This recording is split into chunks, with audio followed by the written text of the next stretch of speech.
Welcome into episode 42 of the Josh Hendrickson Show. I'm Neal McCready, joined as always by the Chair of Economics at the University of Mississippi, otherwise known as Ole Miss. That's Josh Hendrickson. Josh, happy summer. How are you, sir? Doing well. It's probably our last show for a couple of weeks. We're in summer season. You've got travel next week. I've got travel. I don't even know about 2 weeks from now. I can't remember. I'll be in D.C. You'll be in D.C. I was just in D.C. Yeah. D.C. is one of those places that it's cool for a couple of days, then you're ready to get the hell out of there. There's a bad vibe in D.C. I really like to go there, just because of all the historical stuff that's there, and I like to walk around, and I like to just look at things, even though I've seen them many, many times. And What's your favorite monument? I don't know. I kind of like the Lincoln Memorial. Yep. I think that's my favorite. I don't know. It's just a weird place. Like, if you're doing the touristy things, it's kind of, even though I've done them many times, it's still fun, and I still get a kick out of it, like, no matter how many times I go. But like, DC just has it's just a weird vibe. It's not my vibe. It's I don't know what it is. It's an angry town. Like, the drivers there are really angry people. It's got a palpable anger to it. Yet a lot of people saying, "Oh, it's not safe." And I was out actually running at night, and I didn't feel at all unsafe. And even though it was the streets were kind of empty when I was out running. It was midnight, and which was stupid the more I think about it. But I never felt unsafe at all. I think you can feel the shameless social climbing that's going on. I think that's the bad vibe that I get when I'm there. Also, people have told me before, which makes me like, I mean, I'm not talking about anything that matters when I'm walking the streets of Washington, D.C., but I've had multiple people tell me all the time that, like, there's just ears everywhere in D.C. Oh, yeah, I'm sure. And so it's just like, so I normally don't think about that, but like occasionally I just, that gives me a creepy feeling when I'm walking around. Speaking of Washington, the U.S. House just voted 213 to 207 to move forward with approving President Trump's first round of DOGE and other spending cuts. That's $9.3 billion. NPR. PBS and USAID on the chopping block in this round of cuts. It'd be a nice little transition to topic number one, which is going to be what the hell's going on with Trump and Musk, because the love affair feels like it's over, yet Musk backing away a little bit, saying maybe I was a little too harsh on social media. I was in D.C. last week, as I mentioned. I know people very connected to the House. Actually met Mike Johnson last Thursday. And then I have a relative who works in the Hart Senate building. I went over to see her. She works for Senator Lankford of Oklahoma. And the whole Musk thing came up in those conversations. It was quite the topic on Capitol Hill, as you might imagine. And the general sentiment, I'll toss it to you with this. The general sentiment from sort of everyone was, sure, what Elon is saying makes sense if you were running the family checkbook or the family business. But this is not what that is. This is a much more complicated monster. And to get things through, you have to be willing to compromise. And there's a degree of pork and fat that you have to be willing to accept. And Elon doesn't get it. And frankly, both of those people, one of whom's not just a giant Trump fan, it's okay with Trump, but isn't, probably would prefer a different Republican in the office, was basically saying that Trump is more prepared for the presidency this time around than is avoiding just a massive political defeat by, compromising a bit. Well, the Musk thing is weird because the whole thing to me felt like pro wrestling. It felt very fake because it escalated. Like, ridiculously quickly. Like it was just like, oh, this like Elon was just like this bill is a travesty or something. You know, he was like he's tweeting about it or whatever. And Trump really didn't say anything for a long time. It wasn't until somebody kind of asked him to comment. And initially he was kind of like, oh, you know, we love Elon and, you know, he's got his own opinions and whatever. And then he kind of kept complaining about it. And then finally, like Trump made a comment that was sort of like, he doesn't understand or something, you know, something to that effect, which then made Elon mad. But then like, it's like we went from 0 to 100. Like he was just like, well, that's why we don't have the Epstein list because he's on it. Right. And I was just like, okay, this doesn't even this. And then of course, after that, Trump like replies and is like, Elon's high all the time. You read about it, you know, on the, no one's higher. Like, you read about it in the news. He's high, and he's high all the time. He's probably high right now. He has a problem. There's nobody higher than him. He's, and it just went from like 0 to 100, like just, really quickly. But then also within like a day or two, it just completely died. Yeah. And so it just kind of felt a little fake. But in general, the thing... Was it a distraction, in your opinion? Was it just to take people's eye off the ball because they're trying to move this thing forward or what? Well, I kind of wondered if, I did kind of wonder if there was part of this that was like where it was a manufactured fight. Because if you think about it, like Elon might be willing to take a lot of the heat for all the things he was doing for the administration. But, Tesla was also starting to take some of the heat, and people were setting Teslas on fire, and they were attacking. Mostly peaceful fires. Yeah, mostly peaceful fires. Mostly. I mean, I looked at it. I was like, wouldn't that be it? There's these are people that are just roasting marshmallows. Yeah. I mean, maybe they were maybe for a dragging their keys along, the side of the Tesla, but I mean, peacefully dragging the keys. Of course. I mean, not like aggressively doing so. I mean, nobody was hurt. Just, and so I kind of wondered initially if it was fake because I thought, okay, Elon having a public fight with Trump, maybe that would kill the backlash that Tesla is getting, because maybe these crazy people would be like, oh, Elon's seen the light. He's seen that this guy's a con man. And so now we don't have to punish Tesla anymore. I kind of wondered if that was what was going on. And in terms of Trump, what would Trump get out of this? Well, having a public fight with Elon, he would see who lines up on his side and who lines up on Elon's side. And so it would be very clarifying, because then he could see, this person who's working for me has actually taken like Elon's side. And so that might be a sign that that's that person is not on board, or that person might be somebody who's leaking things to the media that they don't like, and, those kinds of things. But I don't know. It just kind of died down like almost too quickly. And so I really don't get it. I really don't know. In terms of the substance, I think like Elon, I think he really just doesn't grasp the difficulty of the situation. And what I mean by that is, if you look at the federal government's budget and you look at what they spend money on, there are 4 top items that they spend money on. So there's 4 like really, really large expenditures. Nothing else even remotely compares to these 4 expenditures. Number 1 is the HHS budget, which is mostly Medicare. The second thing is Social Security. The third thing is interest payments on our debt. And the 4th largest expenditure is defense. Okay, so we should probably sit a moment with this idea that we pay more in interest on our debt than we do on national defense. We should probably sit with that for a moment.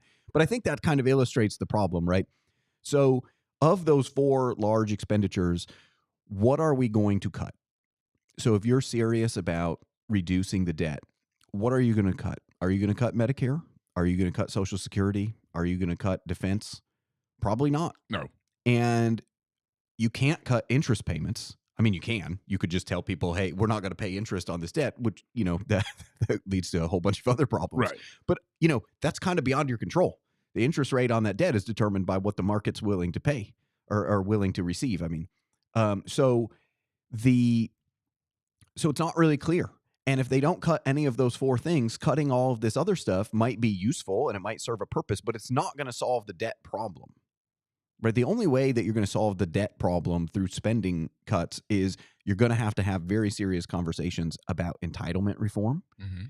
And you're going to have to figure out a way to get interest rates lower and to start reducing the debt. And I think that because, yeah, sure, we can cut defense. Defense, probably spends too much on things. They pay too high of a price for the jets they buy and all that kind of stuff. But here's the problem. Getting better deals on jets and tanks and all that kind of stuff, like that'll save you money, but it's not going to solve the debt problem either, because it's only going to affect spending at the margin. Maybe you cut spending by 10%. Great.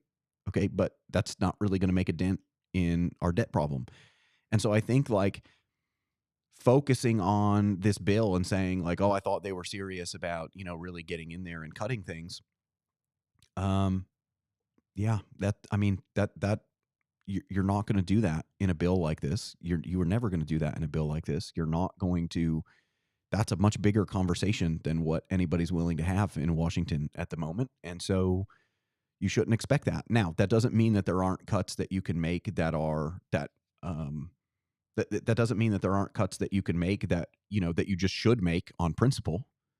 Right. I mean, a lot of these things that they were voting on today with these Doge cuts, I mean, those are just based on principle. They're not going to solve our debt problem, but also we shouldn't be spending that money. So it's fine. Right. That's a good thing that we're not going to spend that money. It's just not going to solve, the spending problem. It's not going to solve the debt problem. Right. There are, the forces that are driving that problem are much bigger than just, Congress not caring. I mean, I'm not saying that Congress cares, but what I'm saying is like that's not the fundamental cause, is that they're just not taking it seriously, or they just don't have the will. The problem is that many members of Congress don't care, and some of the members who do care more about being reelected. And so, I mean, it's why we always talk about like there's common sense fixes to a lot of the problems in our country, and one is term limits. I mean, term limits are a common sense fix. You go to Washington for a term, maybe 2 terms. You could maybe even talk me into 3 terms, but that's it. And then you're done. So that you're not always focused on perpetual reelection. But the way it's set up now, people go to the House, they stay in Congress forever. They run for Senate at 6 years. They spend the last 3 years of the term running the second time, and on and on. You're constantly polling to find out, hey, what would this do to our poll number? And so it makes you, if you're always running a conservative offense, just focused on scoring one more point than the opponent to win the game, you're probably never going to get all that creative and open it up, right? And that's kind of Congress in a nutshell. And so it's, I think many of them, and you'll see some of this, obviously, I think you see a lot of this with the situation in Los Angeles right now. There are a lot of people in Congress that just don't care. Frankly, they don't like America. But there are those that do who it's a hard problem to solve, though, because what most Western governments did, and they started this after, some of them started it in the middle of the Great Depression, and some of them started it sort of after World War II, is like they transformed governments into like giant insurance companies, where the taxes that you pay are just the premiums on the insurance. I mean, like if you think about Medicare and Social Security, like you're making, you're like sort of paying premiums like through payroll taxes into these programs. And then the promise is that when you retire, you get the services that, you get Social Security benefits, and you get the services provided by Medicare. So now it's not literally like that. You're paying in and somebody else is getting the services now. It's much more akin to a Ponzi scheme, because like the money that you're paying in is not being set aside for you. That money is being immediately spent on somebody else who's currently retired. Yeah. But the point is, though, is that you've promised people these benefits. And so it's never going to be politically popular to say, hey, we need to reform these things, because reform means you're going to get less benefits or you're going to pay higher taxes. Right. And nobody wants to pay higher taxes, and nobody wants to lose their benefits. And so nobody wants to have that conversation. Nobody wants to say, hey, this spending, we really can't afford to spend all of this money on these things. And the payroll taxes, the system that we designed and the payroll taxes that were supposed to be sufficient to pay for this stuff are no longer sufficient. And so, we're going to have to make changes. The general public is going to say, whoa, there's no changes. Like, you made a promise to me. That's a losing political argument. Right. I mean, that's an L. I mean, the only way that you're going to, that you would be able to do this is to actually say, like, and this again wouldn't solve the problem, would be to say, hey, we're going to start reforming these programs, but it's not going to affect anybody who's alive right now. It will only affect like future generations of people. Well, if you're making policy that's not going to affect unborn people 65 years from now, right? Like, that's not going to solve the problem either. And also, you could make an argument that that's unfair to those people who haven't even been born yet, that they're the ones who are going to pay the costs, and the people who are currently here are not. And so I think that, I mean, there's just a much bigger problem here, and that problem is not going to go away because there are no easy political solutions. They're very, very difficult political solutions. And so if they're going to have very difficult political solutions, you should expect politicians to kick that can down the road until they absolutely have to do something. All right, let's get into this Los Angeles thing.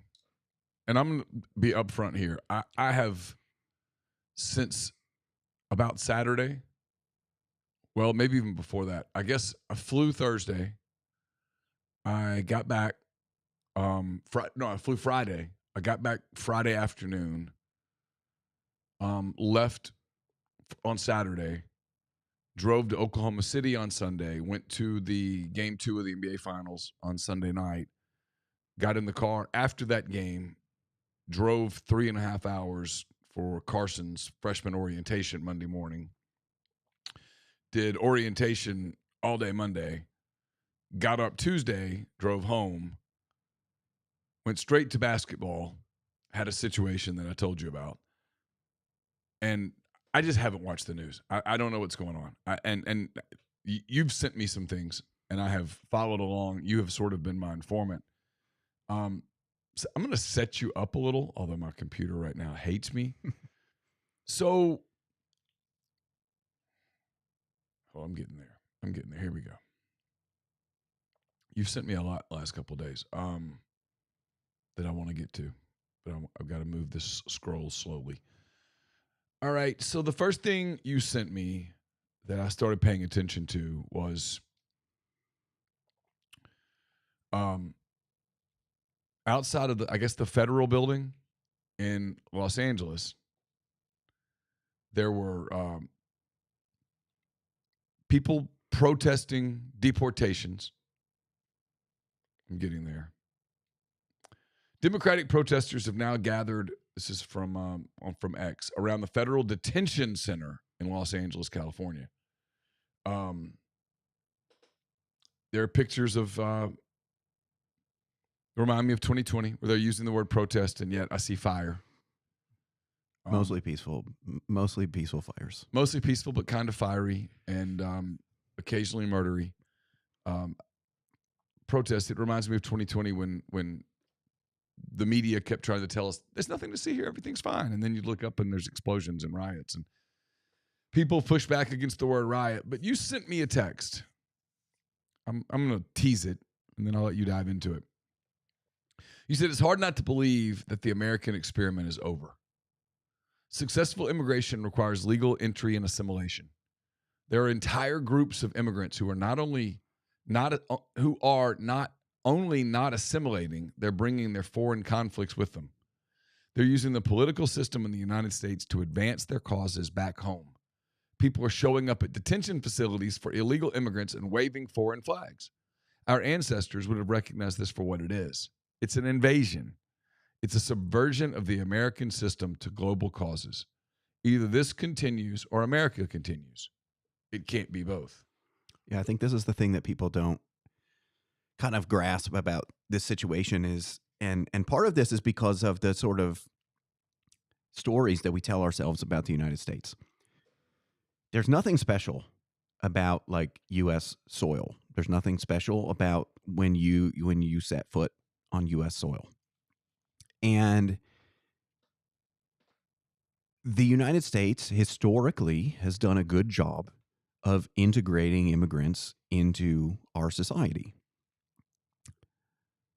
Now, if you read history, you also recognize that it's a much messier process than what you're taught when you're a kid. Yeah. And this is not, and that's without getting into racial differences and religious differences and things like that. Like, I'm talking about just like when the Germans showed up in Pennsylvania, the English were like, no, we don't want these Germans. Nope. Speak English. Get out. Right. Like they were, Yeah. they were extremely skeptical. They were extremely, they were very sort of very anti-German. It wasn't really until the Germans kind of started assimilating into the existing culture that they kind of that they started to gain acceptance, and they started to trade with the people who are already here. I think that there's a lot here. So first of all, people use the word immigrant in the dumbest way possible all the time. And what I mean by that is that the people who came here and settled in Jamestown or Plymouth, Massachusetts, when they showed up here, they were not immigrating here. They were settling here. Yeah. And this is an extremely important difference because settlers come to establish something. They come to found something. They come to set something up. Immigrants come to join something, right? So that very distinction is extremely important because what it suggests is that immigrants need to assimilate into the existing culture, right? So settlers come first, immigrants come later. And when immigrants come later, they have to assimilate in. We know historically that assimilation is much easier when you have small groups of immigrants who are coming rather than large groups of immigrants who are coming. We also know that if immigrants are concentrated in a particular area, they're less likely to assimilate than if they're kind of spread out geographically, because the more concentrated they are, the easier it is for them to develop their own little enclave within the broader society. Okay.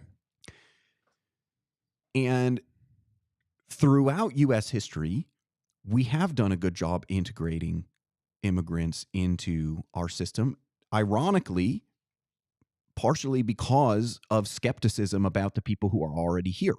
The people who are already here are very skeptical of, okay, here come these immigrants. What do they want? What are they, how are they going to ruin things? All these kinds of things. But ironically, that kind of leads to better assimilation because it kind of creates this social pressure for people to assimilate and for people to work their way into the culture.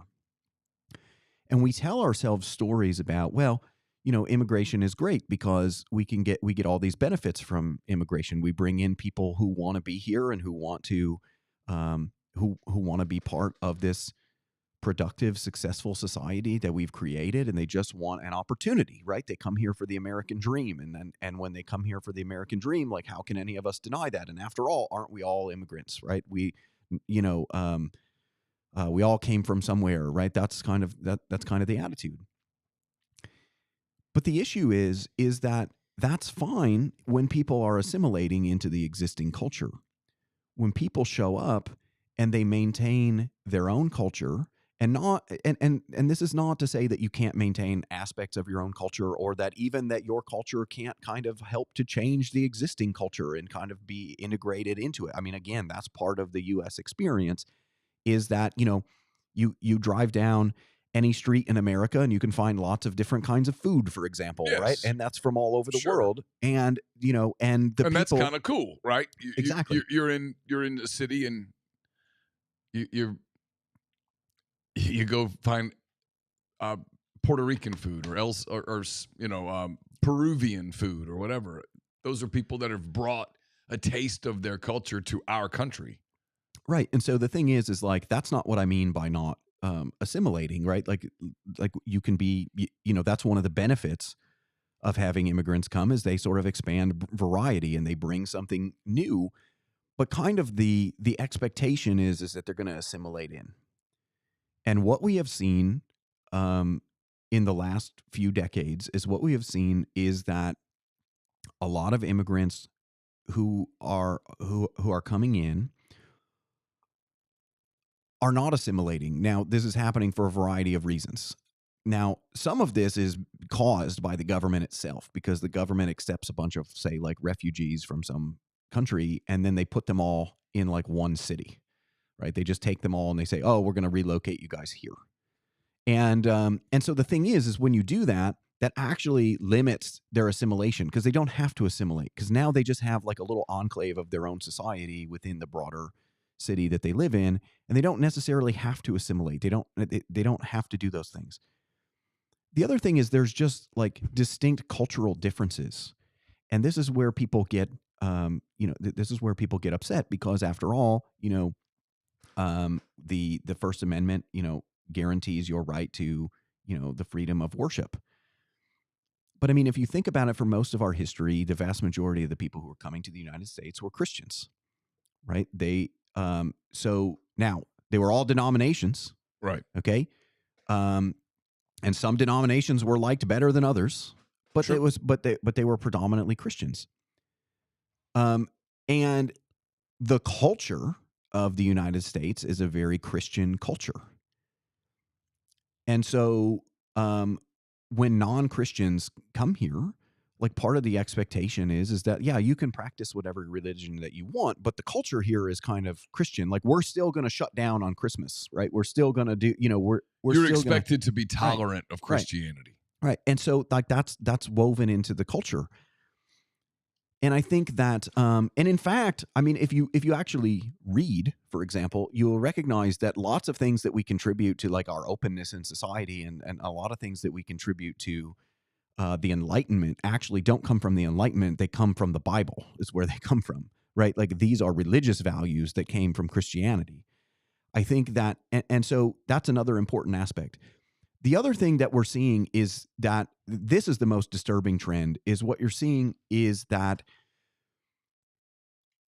there's a growing number of people who are getting elected to public office who are not born in the United States, and who use their position in public office to advocate for the place that they came from. And what I mean by that is that this is what I mean by we're inheriting these conflicts from the rest of the world. Like, when you show up here, your foreign conflict, right, wherever you're coming from, whatever foreign conflict that you were engaged in before you came here, that may or may not be in the U.S. interest to care about that at all. But if you can create these little diasporas around, the United States, where you can get people elected, they can use the levers of power to then get the United States to have to care about these foreign conflicts, even if it's not in the United States' interests to care about these foreign conflicts. So we're seeing that over and over again. The other bizarre thing here is that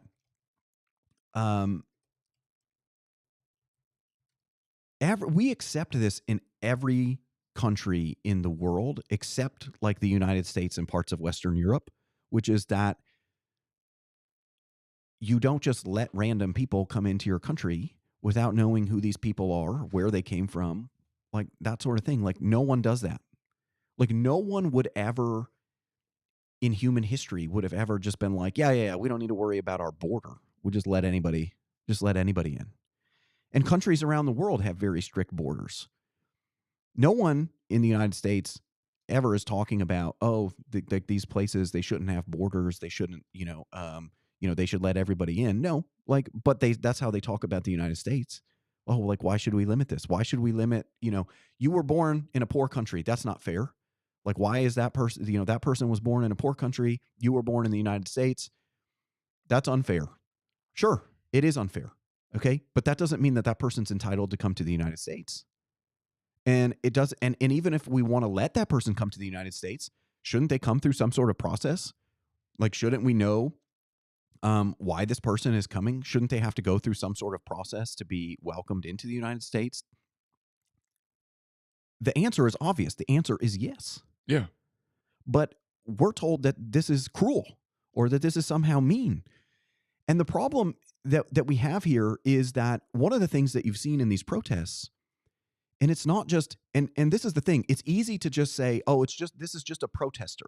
This is just a protester saying this, and like anybody can be out there protesting. So there's going to be smart people and there's going to be dumb people, and so they just found a dumb person. No. There are lots of protesters who are out there who are saying things like, you have no right to tell these immigrants that they can't come to California because California used to be part of Mexico. And so they're just reclaiming their land. Well, first of all, let me back up and say, if you ever make the argument that you're just reclaiming your land, that's referred to as an invasion. Exactly. And if you're invading, then you're at war. And so you want to be very careful about that. But the thing is it's not just the protesters who are saying things like this. There was a woman who works for Univision. Yes, I was getting ready to pull that up.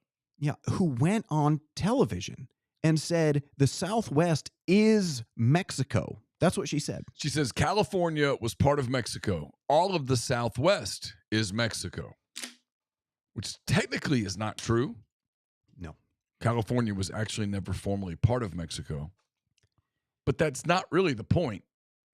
But this But this also gets to this. Okay, we live in a society where people have arguments and their arguments only make sense in like the most narrow context whatsoever. Okay, because on the one hand, like we're told that like we have to apologize for taking the land away from the Native Americans. Mexico right? was not always Mexico. No, well, and that's the thing is, okay, like they just draw these arbitrary Louisiana points. was once France. Yes, they draw these arbitrary points in time where they're like, this actually belongs to Mexico. Well, okay, it actually belonged to Spain. So should we give it back to Spain? Like, do we like? Should we? This is the thing: is that there are all these like sort of arbitrary things. Here's another thing too that with reparations. Well, I'm just saying. Yeah. No. Listen. The Mexicans took what is now Mexico from Spain, and so Mexico was once the whole Southwest. So the U.S. should give reparations to the Mexicans, who should then turn and give at least a portion of those to the Spaniards. And then I think we got to dive into where. Well, then the Spaniards got to turn around and give it to the Aztecs. Who was there before Spain? I mean, here's the thing: is that this is dumb. Like, this is the dumbest argument. Like, these arguments about this land used to belong to somebody else, et cetera, et cetera, et cetera. Here's the thing. If your argument is we were conquered by another civilization, like, that's not a strong argument. And it's certainly not a strong argument for giving it back, right? Like, oh, you conquered us. Give that back, right? No, that's not, this idea that we can just choose arbitrary points in time and we can just determine that like, oh, actually this land belongs to so-and-so because if you go back to 18 whatever, then that's when, this was it. Yeah. And it's like, okay, well then go back to 17 whatever, right? Like, oh, now we'll go back to, 14 whatever. Like this doesn't make any sense. But the thing is that it's important to understand this because this is what we're up against. This is what I've been talking about since we started the podcast, is that some of these people are doing this deliberately. Some of them are doing it because they're useful idiots, where this is what they've been taught. And it is that, and what they've been taught is to deconstruct arguments. That's what they've been taught. They've been taught to take an argument and just tear it down and say, well, actually, it's just about this, right? If we strip away all of this stuff, it's actually really just about this. And this is part of what's going on here, is like they're taking a thing where we say like, okay, you came here illegally, you don't have a right to be here. And they say, and then what they do is say, oh, well, once upon a time, this was their land. So like they actually do have, a right to be here. And it's just, and I'm sorry, but this is the stupidest argument that you could possibly come up with. It doesn't make any sense. But this is what you're up against, is you're up against people who think that what we are here to do is we're up against people who are standing there with their hands out saying, give me. It's you said, I'm using your words. It's built on a culture of oppression and victimhood. Exactly. That's what this is. Yes. It's always, if you're not allowed to do something, it's because You're being oppressed. Somebody did this to you. And everything on the left, everything is about power. Everything is about oppressed versus the oppressor.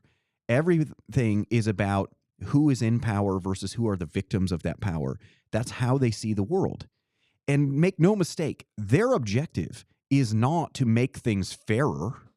Their objective is not to say, hey, you did something wrong and we're just trying to correct it. No, they're trying to turn it completely around and say, no, I don't like that you're in power. I should be in power. That's what it's about. It's not about making things fairer. It's about elevating them to positions of power. That's what it's about.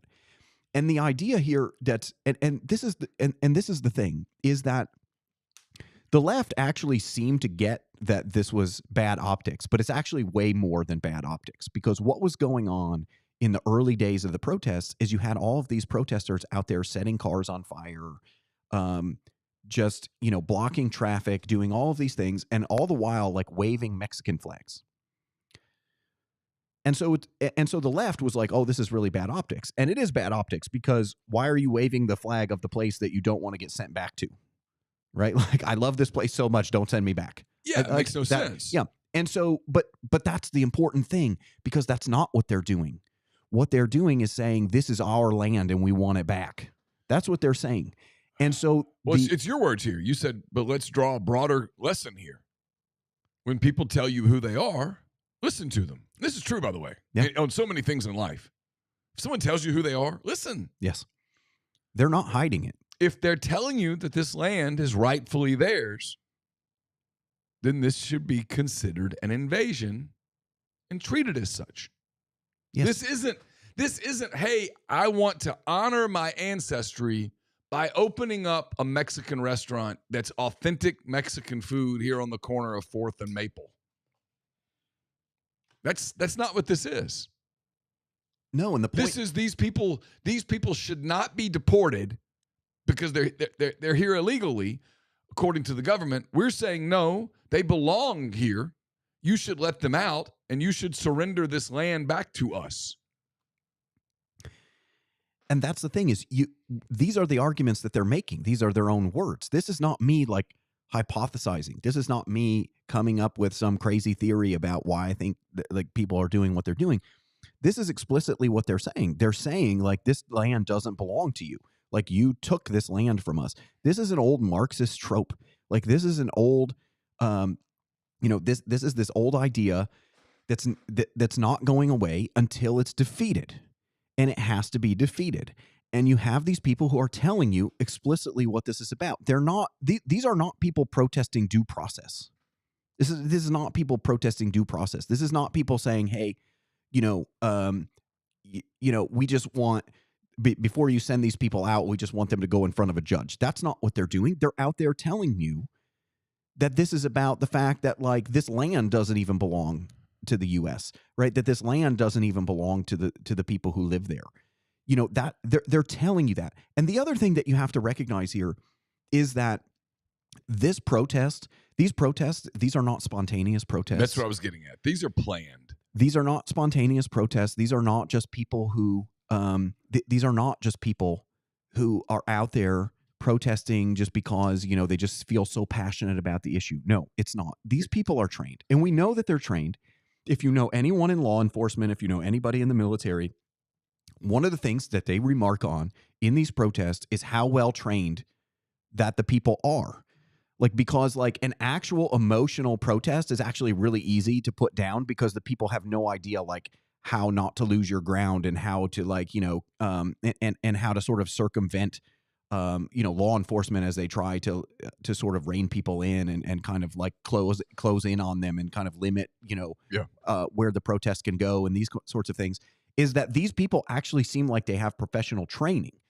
That's what people in law enforcement and the military will say. It's like, oh, some of these people seem like they have, training. They sort of know how to counteract the things that we're doing. They know exactly what line they're allowed to walk up to. And, and they walk right up to that line, and they don't cross it, but they get as close as they can to that line.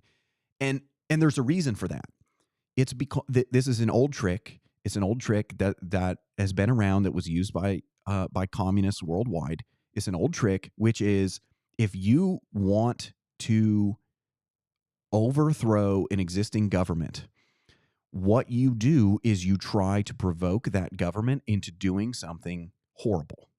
You try to provoke them into doing something that is going to turn public opinion in your favor, who's going to bring true believers out to the cause, who's going to turn people who would be against you against your opponent. Armed propaganda. Yes, that's exactly what this is. It is a way to generate it is a way to generate a problem and force the existing government to do something horrible, so that you, in turn, will gain the advantage. Yeah, armed propaganda or information ops in the early stage of an insurgency are usually intended to provoke authorities into overreacting. Overreactions, in turn, will provoke the public to turn against the authorities and legitimize the causes and actions of the insurgents, which leads to a super chat. Austin says, thank you for the super chat, Austin. He says, what this proves to me is that for the most part, the political left of our country will stop at nothing to try and emotionally manipulate the public. He goes on to say the videos and pictures of bricks being dropped off in the streets of major cities around the country is alarming. Why would you randomly do that unless you were trying to promote violence? Along those lines, tweet today says, breaking, the man seen distributing tens of thousands of dollars worth of face shields in Los Angeles to rioters has been identified as Alejandro Orellana, a known member of the Brown Berets, a radical Latino paramilitary group that are currently embedded in cities across the country. I mean, this isn't a grassroots, hey, we really think you guys are overreacting here. We think that there's like you said, there's a failure to execute due process. We think you're acting harshly. We think you're acting maybe even inhumanely. Maybe we think you're just not allowing these people to plead their case appropriately. That's not what this is. It's very again, it's very, if you're having flashbacks to 2020, it's because you should.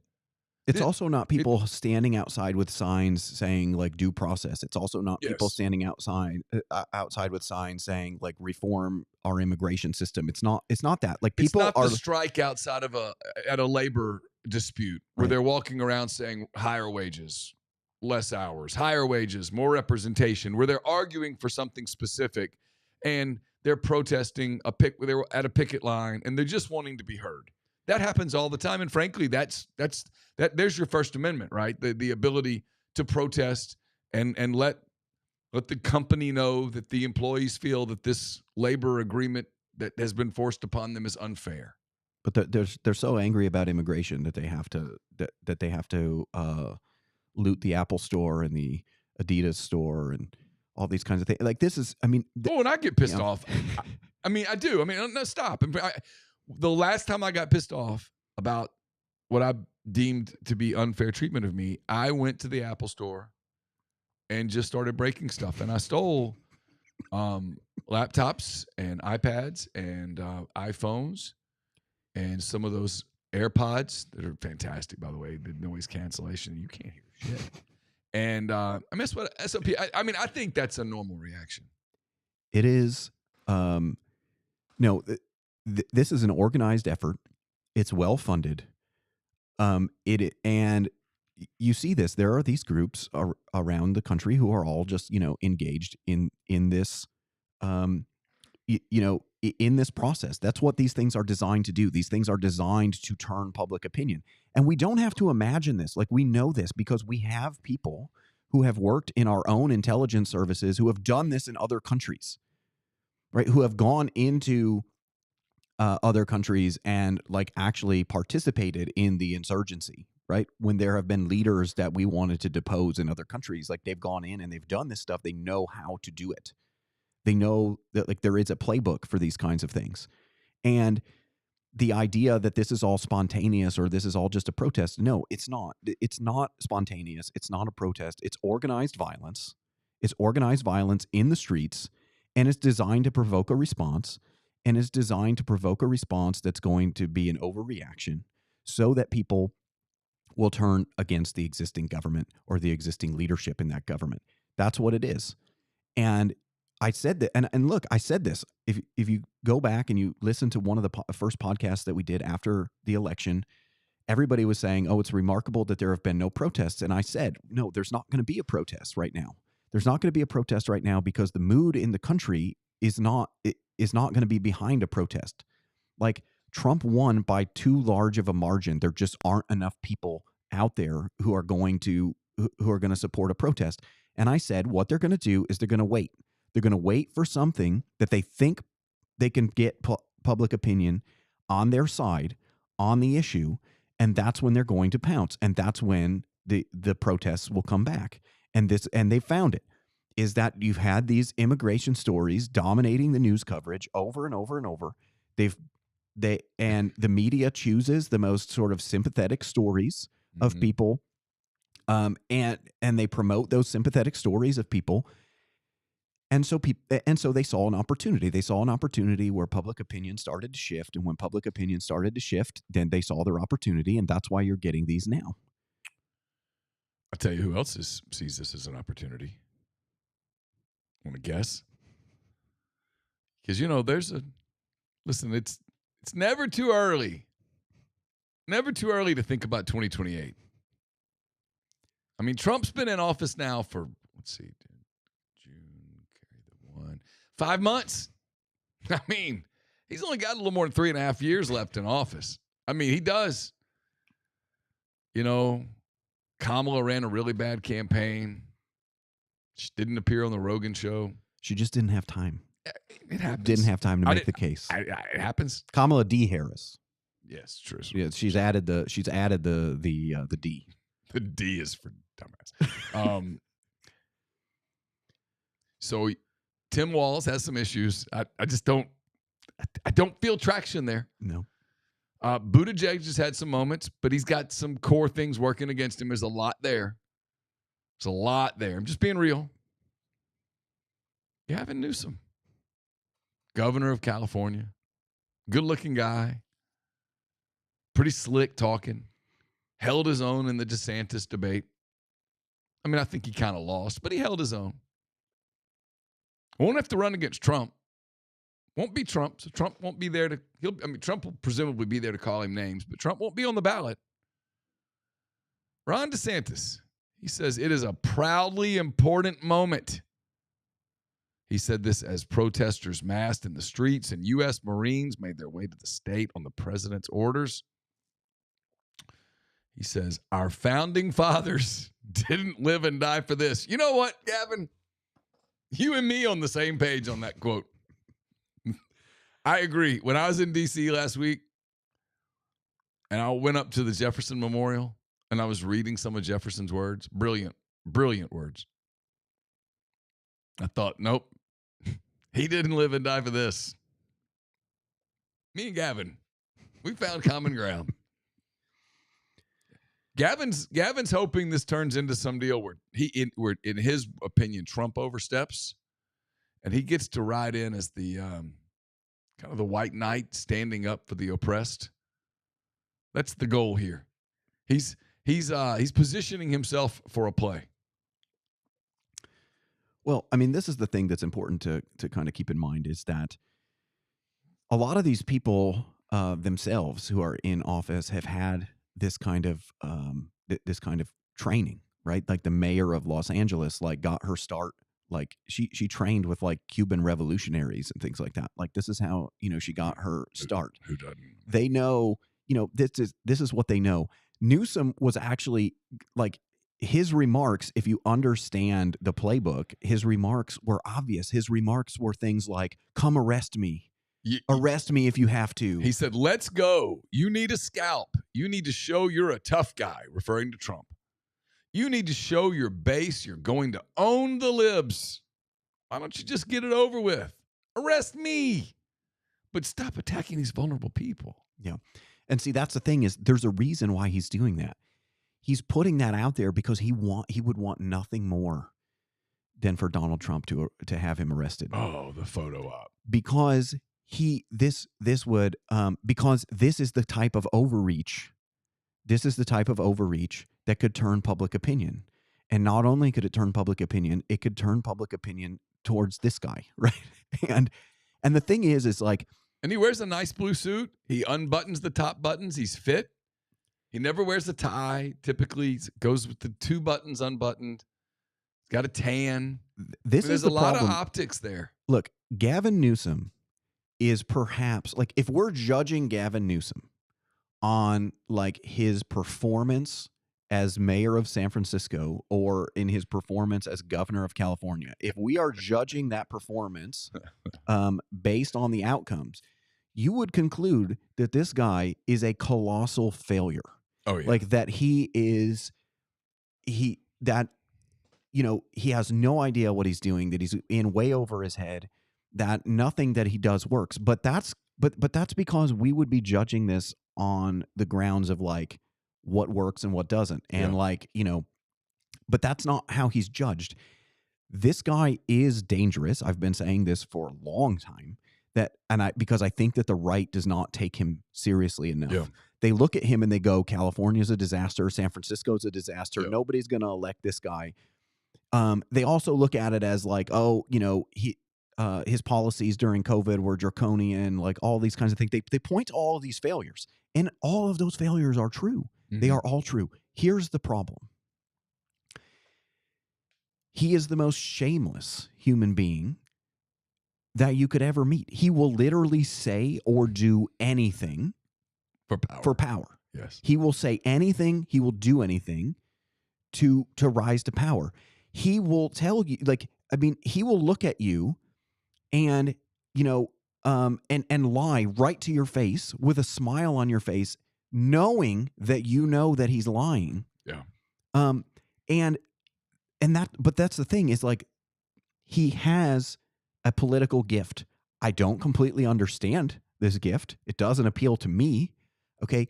But he has this quality where, and I think it's because he doesn't believe anything, actually. I think that like all he believes in is power, and all he wants is power, and he's willing to say or do whatever it takes to get that power. That I think like that's actually like the appeal, because if you're on the left, that's all you want. You want somebody who wants to put your side in power and who is willing to wield that power. Okay, like that's all that they want. So he's got that locked up, but then also he has this obnoxious charm. He has this obnoxious charm to him that, although it's not appealing to me, it is appealing to some people, where they just see him as kind of like this, like, they see him as this like well put together guy who is just doing his best, and and this is his thing. This is a deliberate thing. Like I can't, like, the political right is so frustrating, because like the political right is just like, if I was to describe what it's like watching the political right in the United States like do things, it's like if you imagine a guy just walking around a yard and just stepping on rakes over and over and over again. Gavin Newsom started a podcast, right? He started a podcast, and he was like, I'm going to bring on people that I disagree with, and we're going to talk this out. And first, Nancy Pelosi. Yeah. But then he started bringing people on like Charlie Kirk and Steve Bannon and all these like right-wing guys. He's bringing them on the podcast. First of all, this is giving him an audience he would never have, because people who like those guys are going to watch it because they want to see it. But also just people who like politics in general, who are kind of just interested in that sort of stuff, like horse race politics. Like they're going to watch it because they're just going to want to see if anything crazy happens. But the thing is that Newsom is an operator, right? So he gets on there and essentially like nothing sticks to him, because they're just like, well, you had all these like draconian policies, and he'll sit there and he'll be like, and he'll do one of two things. He'll either say, well, no, that's not true. That's not true. We didn't do that. Or he'll say, I made a mistake. I've owned it. Mm-hmm. And, we got to move on. You can't, I've already apologized for that. I've already said it. Now, mind you, he hasn't apologized. He hasn't done any of that stuff, but he'll just say it. And they would do it again. And the people who are watching it will see him say that he apologized, and they just trust that, well, I guess he apologized for that, so I guess we shouldn't hold people want to forgive. That's a natural thing. People want to move on. I mean, I can't tell you how many times I've brought up COVID. and all that happened in 2020, the ridiculousness of it. All right, it happened just the other day. Someone was, we were talking about the Thunder, and it was like, man, do you remember those games when they played in the empty gym? Fans weren't allowed for a whole season. And I was like, that was so stupid. And they're like, well, you know, it's easy to say that now. I'm like, yeah, it is. It was easy to say it then too. And they're like, well, instead of really diving into the debate about what happened, why did that happen? Because it wasn't science. It's, well, we have to move on. It's been a long time. No, it hasn't. It's been 4 years. It's not a long time. 4 years is not a long time. No one's paid for it. No one's been held liable. No one's been held culpable. We haven't had significant hearings about it, nationally televised hearings. No one's really gone to prison. Everybody got pardoned, probably with a robot arm, but robot pen, but nonetheless pardoned. And that's the natural thing. And so and I think that's dangerous. I really do. I think it's very dangerous for a guy like Newsom, a Pelosi, anyone, to just be able to move on from what happened in 2020, 2021 without real culpability. I think that's a very dangerous precedent. And it's a natural thing. No, I'm not saying they should be drawn and quartered in the town square, but I do think it's worth proposing that I think their political future should be ruined because they did monumental damage to many facets of American life. But I think this is actually the political problem that we face right now is that we don't recognize that a lot of things that we see as strengths can also be weaknesses.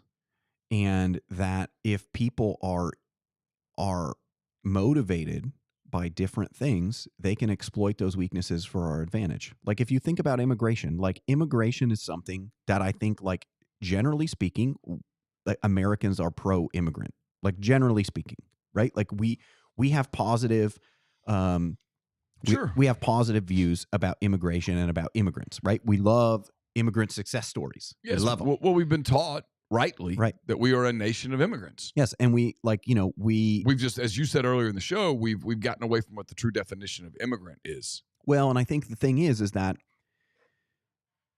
you're able to exploit this weakness because the United States has had a lot of success integrating immigrants into society. Mm-hmm. And not only that, we celebrate that success. We teach children about, about the melting pot, right? Mm-hmm. We do all of these things. Yeah. And the problem is that people who want to then exploit that system, this creates a weakness in the population that they're able to exploit, which is like, because you see this when people start complaining about illegal immigration. You don't have a debate about whether or not a country has a right to enforce its borders. You don't have a debate about whether we should be vetting people who are crossing the border. They change the subject and they immediately appeal to something that they know Americans will agree with, which is like, we have welcomed immigrants into this country for years, and we've always, and they've always assimilated into American culture. And because they have, like, we should expect that these people will be no different and that everything, that this is going to continue. Except those are not the kind of people that typically came to America. The people that came to America from other countries came to America for America. They wanted to be Americans. Yes. And so and the other thing is like, I don't really understand how nobody can see like the foreign policy, like aspect of this, right? Like if you are, let's say you are a U.S. adversary. I won't even name the U.S. adversary because I don't want to make it about a specific group of people. Okay. You're a U.S. adversary. You know how hard it would be to invade the United States? It would be extremely difficult, right? Like we have, a Navy, we have a National Guard, we have Marines. Yeah. Like we've got military bases all over the country. Yeah. And not only that, just the rank and file citizenry It's armed. has large amounts of weapons. Yes. Right? Yes. And so to invade the United States would be extremely difficult. It would be extremely difficult. But you know what would be an easy way to invade the United States? Is that if the United States wasn't enforcing its border, you could just send in sabotage teams into the country. You could send in young military-aged men into the country who could be activated at particular times, right? Who can do things that might not be full-out warfare, but that, where they sabotage things, they strategically knock out power or what have you. And you can't allow you cannot allow like this sentiment about, yes, like we love immigrants, we want immigrants to come here, to allow you to also permit anyone to just show up where you don't know where they're coming from. And again, here's the thing. This is the thing that's really, really important, is that people will say, well, of all the people who are coming in, that would be a very, very small percentage of those people who are coming in. Okay, but that's not the point. The point is if there's a 1% chance that I turn down this road and I die, I'm not going to turn down the road. You're not going to go down the road. And so the thing is even if 1% of the people who are coming in are people who are going to potentially do harm to the United States and its people or its infrastructure, that damage can be devastating. And so to the extent that damage can be devastating, like, it doesn't matter if it's a small percentage of the people. It doesn't matter if it's a very low probability of happening. The point is like, that's the whole fundamental point. Like, there's a reason why people frame the border issue as a national security issue, because it's literally your border. Okay. Like, you want to know who is inside of the border, because what happens inside the border is, like, there's a lot of trust inside the border. Yeah. Right.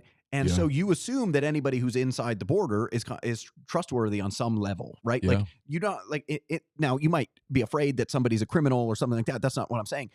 The point is, you don't expect that like this person that you interact with is actually working for a foreign government, right? You don't expect that like some random person you interact with is part of some kind of like sabotage team or something like that.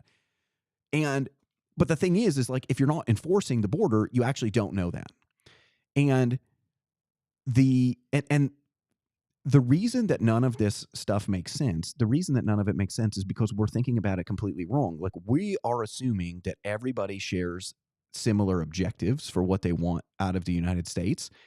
And so given that they share those objectives, like, why in the world are they doing this? And what we have to recognize is that there is a subset that is very politically active, that is concentrated on the left, that does not want the same objectives as us, and that's willing to pursue those by any means necessary. And this is not a new thing. This is an old thing. Like,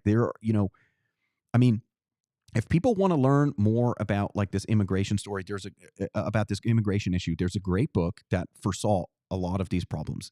It's called Who Are We? It's by Sam Huntington.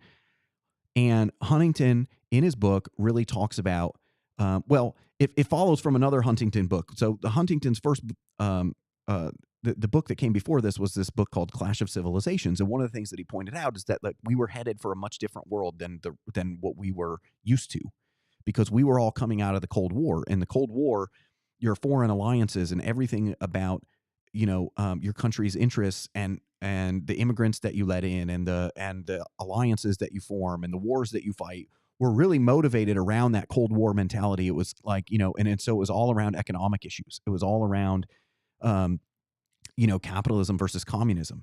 But his point was, with the collapse of the Soviet Union, there was no opposition anymore. Like, there was no economic opposition anymore. And so his point is that the prediction that you should make is that everything that is that the sort of everything that motivated people in the old world, everything that motivated people in previous eras was going to return. And what his point is that means that like conflicts are going to start coming down to issues around ethnicity. They're going to come down to issues around religion. They're going to come down to issues around culture. And that what you're going to see is that all of these Cold War alliances are going to start to break down because they're going to start separating along these cultural, religious, and ethnic lines. And this is exactly what we have seen since then. The book Who Are We then kind of examines the United States, where it talks about because it's all about the importance of culture, but he's looking at it through a wide variety of ways. Like he's looking at it from the perspective of immigration, but he's also just looking at it from the perspective. I mean, the reason it's called Who Are We is it's basically like, what is American culture? And are we losing what was American culture? Yeah. And if so, like, what are the threats to that?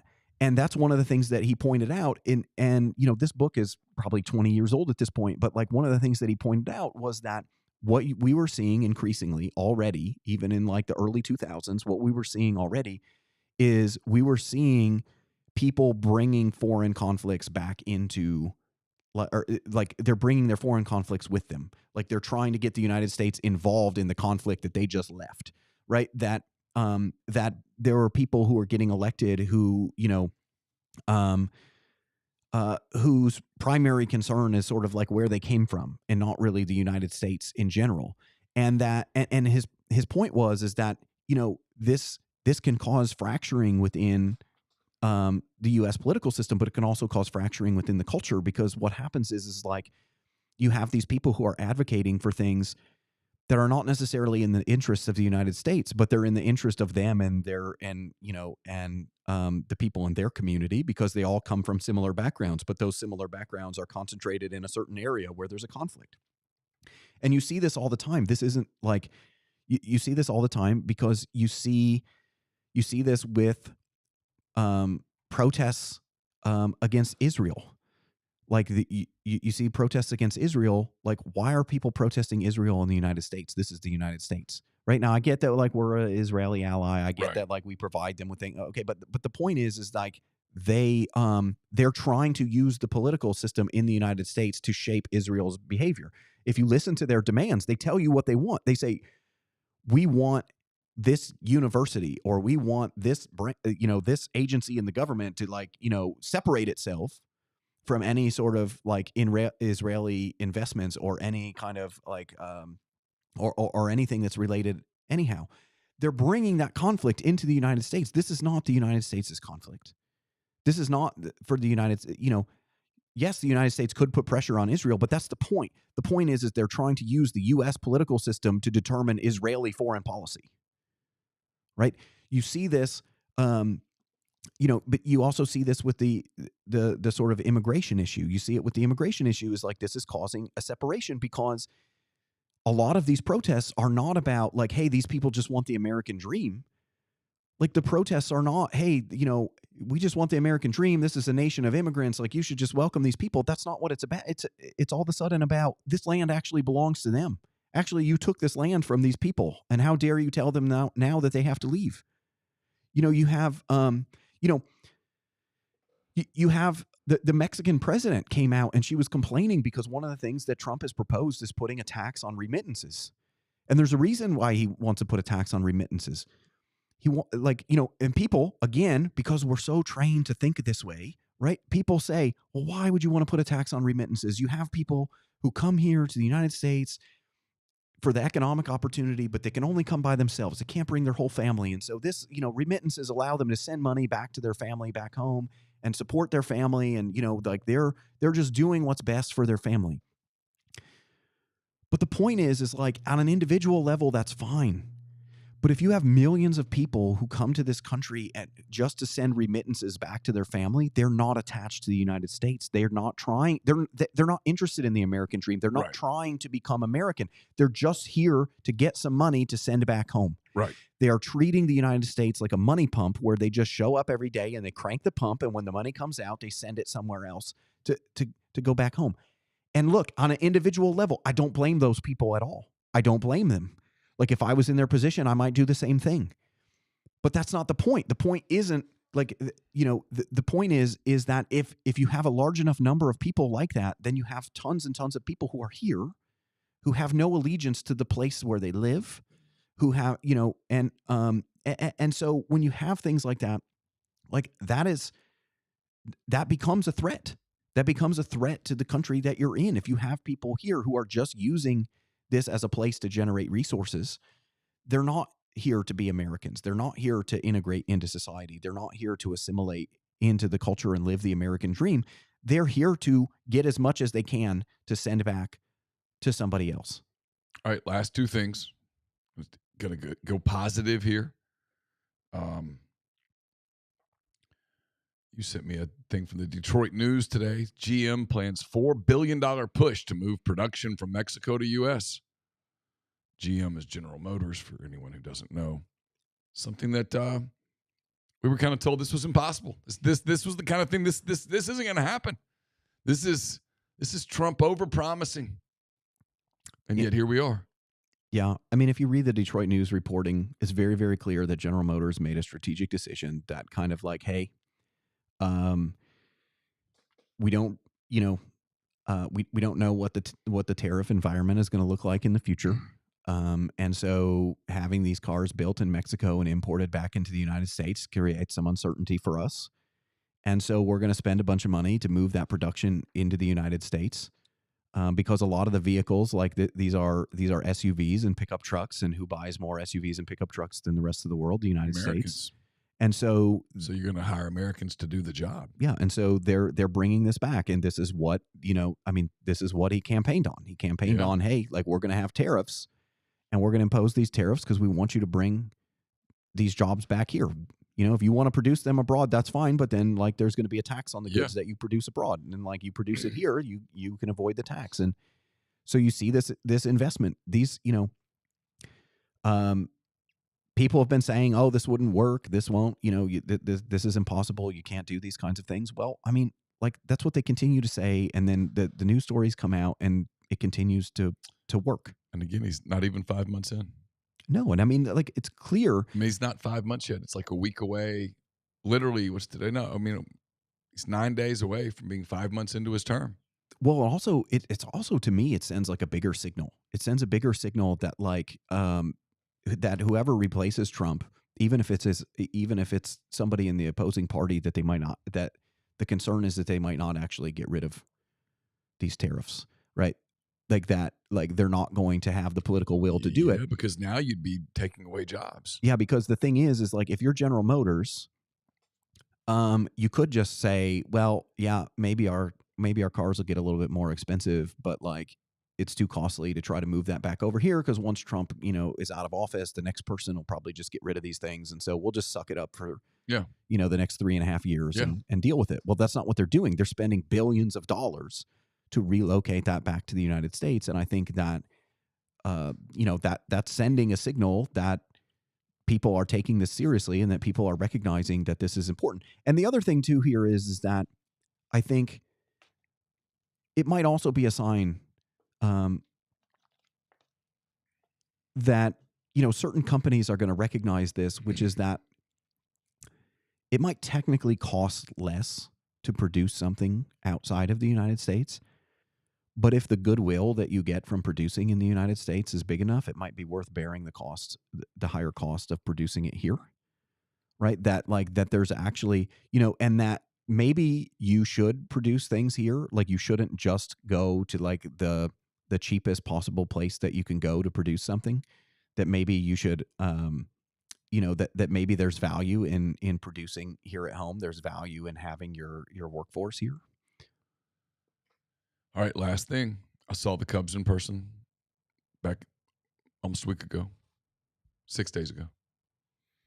Cubs lose today, lost at Philadelphia. They're now 41-27. Cardinals lost today. Brewers lost today. Reds lost today. Pirates won today. Game on everybody. Here come the Pirates. Cubs 5 games up the National League Central. They are at, they've played 68 games. So still a lot of baseball left, 94 games, I think, if my math is right, 94, 96 games. Speaking of goodwill, is it almost time for the Ricketts to show some goodwill and put themselves in position to make a big deal? I think that they have to, because I think that the Cubs, as I said early on in the season, like, they're going to win the Central and they're going to win it easily. And I, You but, did. but I, and I still think that that's the case, barring, barring crazy injuries or something like that. I still think that's the case. I think that we're headed for, an NL Central championship. But the thing is they're probably not good enough to win the World Series. And so if you're serious about this and you're seeing this team, like, I think that, you should have an eye for, going out and making some key acquisitions to make a run at the World Series, because, and especially if you can make acquisitions that aren't just rentals, if you can make acquisitions where maybe you can keep the guy for the rest of this year and next year, or even, longer than that, like, those are the kind of deals that you want to make, because I think that the young players on the roster are producing, and they're producing at a very, very high level. And they are, I mean, I don't know, I saw this today. Somebody did a comparison of Anthony Rizzo and, Michael Busch. Yeah, it's crazy. And it's almost identical. Yeah. So first of all, the Cubs front office deserves a lot of credit for identifying Busch. Yeah. I was kind of skeptical when they acquired Busch, but, like, pretty much from the time he arrived, he's been an extremely positive, addition to the team. But, they have a lot of young guys who are producing. They have, Matt Shaw is hitting now. PCA is probably, like, the most exciting player in baseball. Yeah, he's an MVP candidate. He's right having, now. I mean, Yeah. he's having a historical, like, if he continues at this pace, like, he's going to have a historical season. Yeah, Cade Horton looks like a legitimate top of the rotation starter. Yeah, so they're making, they have a lot of pieces, a lot of young pieces, and I think that, they could make a run at the World Series with if they could acquire a pitcher. They probably need a starter and a reliever. Need a frontline starter. Yeah. and a back end reliever. He doesn't have to be Yeah. a closer, but it's Yeah. got to be somebody who can handle 7th, 8th innings. Yeah, but I think the other thing too, though, is I think one of the main benefits here is that Shaw has been so good since he came back up. Yep. That now I don't think you really have to worry about third base. I agree. Barring some kind of injury or something. Like, he's been good. I think that, you'll get Miguel Amaya back. Yep. That'll help your catching situation. Middle infield's good. Swanson's playing well. Horner's solid. Yep. Outfield's good. Suzuki's hitting. No, you could add a bench bat, front of the line, front of the rotation starter, and a back end of the bullpen guy, and probably make it. Right now, they're the second best team in the National League by record, behind the Mets. Mm-hmm. They'd be in the mix. No, I think the funniest thing was, when they played the Tigers, and it was like, these are the best. This is the best team in the National League, the best team in the American League. Just like everybody predicted. Yeah. The guy in Detroit was with Theo Epstein and Jed Hoyer in Chicago. His name's escaping me right now, but he was a young guy in that front office, and he's gone to Detroit and has kind of done a lot of Cubbian Epsteinish things. Theo, not Jeffrey. And, they're very good. They've put together a really good young team. That was a fun series to watch. The Friday night game, Detroit won it. It was a great, great baseball game. Suzuki missed a 3-run home run by a foot that would have beaten Tariq Skubal, who is amazing, by the way. It was a great game. One of those games where you're like, oh, shit, this might be something. And the Cubs won on Saturday, hit a bunch of long balls, and then Sunday was a weird game. Horner got ejected, and when you get ejected for telling the umpire you're having a bad day, that tells you the umpire might be a little sensitive. I was just proud of, Craig Counsell, because yesterday was the first time that he didn't get thrown out of a game since Saturday. Yeah. So yeah, sometimes you got to stand up for your guys, though. So anyway, well, we'll be back not next week for sure. I don't know if we're back on the 25th or not. I think I'm in town. I don't know whether you are. We'll figure it out. But continue, everybody out there. Thank you for being with us. Have a great summer, or next few weeks of summer. We'll be back at some point in the next few weeks with another edition of the Josh Hendrickson Show. For Josh, I'm Neal. Until next time, take care.